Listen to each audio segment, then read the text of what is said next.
የስ የስ የስ በቃ ይሄን እኮ ነበር ስንፈልግ የነበረው ስንጠብቅ የነበረው ይሄንን ነው። ስቶሪ ስቶሪ ፍሎ፣ ስክሪፕት፣ አክቲንግ፣ ትራንዚሽን፣ ሲኒማቶግራፊ፣ ሙዚካሊቲ ኤቭሪቲንግ በቃ ሙቪ ማሟላት ያለበት ኤሌመንቶችን ምንም ያላሟላ ምንም የሌለው የሂሳቡ ኢምፒቲ ሴት በሙቪ ሲገለጽ በቃ ይሄ ነው። ኢምፒቲ ሴት ብለን የምናውቀው ማትስ ላይ በቃ ያው በሙቪ ተሰርቶ ሲመጣ እንደዚህ ነው። በስማ ምንም ሰብስታንስ የሌለው ምንም በቃ ለራቦ ሰው ማስቲካ እንደመስጠት ነው። የበለጠ ረሃቡን ነው የሚያባብሰው። ይሄ እንደዛ ነው ፊል ያደረኩት።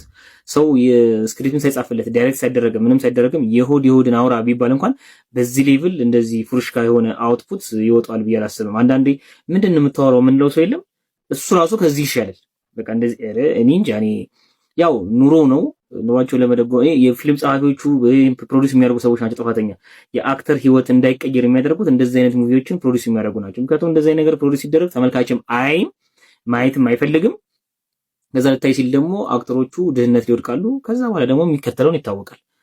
ማለት ለሙያው ክብር ያለው ሰው፣ ለሙያው ሪስፔክት ያለው ሰው፣ ሙያውን እወዳለሁ የሚል ሰው በዚህ ሌቭል እንደዚህ አይነት ጋርቤጅ እንደ ሰው ፊት ላይ ይወረውራል ብዬ ጭራሽ አልጠብቅም። ጭራሽ ማለት ነው። ርዕሱ ምንድን ነው? እስቲ እንደው ቴክኒካል ነገሮች እንኳን እናወራ ቢባል ለምሳሌ ትራንዚሽን ከኮሪደር በፊት የነበረን አስፋልት ታሳዩናላችሁ። ከዛ ደግሞ ከኮሪደር በኋላ የተሰራ አስፋልት ታሳዩናላችሁ። እንደው እንደ ትራንዚሽን እንኳን እናወራው ከተባለ ስክሪፕት ጭራሽ የለውም። ንግግር ራሱ የለውም። የሰከረ ሰው ከዚህ የተሻለ ንግግር የሚያወራ ይመስለኛል። ፐርሰናሊ አይቼው በጣም ያልተመቸኝ ለሬቲንግ ስኬል ውስጥ የማይገባ ማንም ሰው ይሄን ነገር ማየት አለበት ብዬ የማላስበው ካያችሁት ደግሞ ንስሐ አባታችሁ ጋር ሄዳችሁ እንደኔ ንስሐ የመግቢያ ፕሮግራም እንድትይዙ አሳስባለሁ።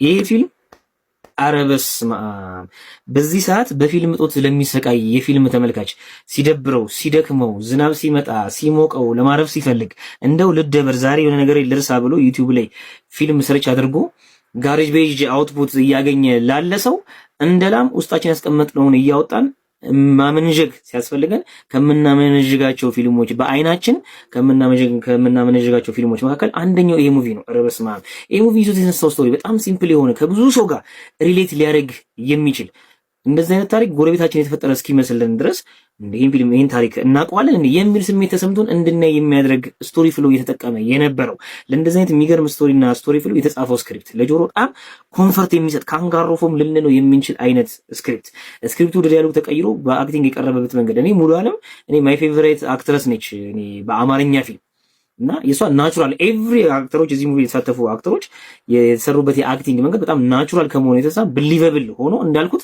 ይሄማ ጎረቤታችን ተፈጠረ ነው እንዴ እስቲ ሄደን እናገላግል ጠቡን እስቲ የተሰማቸውን ስሜት እንካፈል በሚያስብል በቃ ወይ የተሰራ ነው። ሙዚቃ አጠቃቀሙ ትራንዚሽኑ ከአንድ ስቶሪ ወደ አንድ ስቶሪ የነበረው ትራንዚሽን በማያዝግ በማያሰለች ግን ጥል ያላለ አንድ ስቶሪ ይዘን ወደ ሌላ ስቶሪ ሲሄድ ያልተገነጣጠለ እንዳሁኖቹ ጋርቤጆች ማለት ነው ያልተገነጣጠለ በጣም የተያያዘ ስቶሪ የነበረው እና በጣም ፊልሙ ላይ በጣም ኢንጌጅ አድርገን ከተቀመጠው ሳንነሳ የምንጨርሰው አይነት ፐርሰናሊ አይቼው በጣም የተመቸኝ ብዙ ሰጥቷል ብዬ የማስበው ደግሞ ቢታይ ደግሞ በአይን ብናመነዥገው ወርዝ የሚያደርግ በጣም አሪፍ ሙቪ ነው የሌባ ልጅ።